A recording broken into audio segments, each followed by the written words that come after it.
Paano maglagay ng notes sa Messenger katulad po nito? Ito po ay madalas nating nakikita sa profile ng ating mga friends sa Messenger.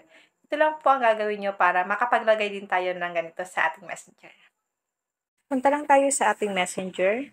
Kailangan po updated ang ating mga Messenger. Punta muna tayo sa ating Play Store. Dito po sa search engine, itype mo lang dito ang Messenger. Kapag open po ang nakalagay, ibig sabihin po updated ang inyong Messenger. Click natin ang open.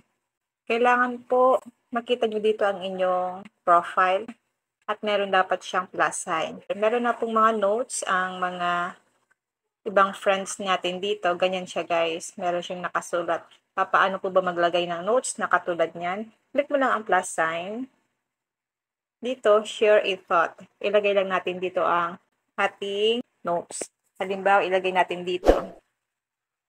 Busy. Lagay natin guys ng emoji. Then, click natin ang share. Ito na po. Meron na tayong note na nakalagay busy. Kung may natutunan ka sa aking video, huwag mong kalimutan na i-follow ako para ma-update ka sa susunod kong video. And now, thank you for watching!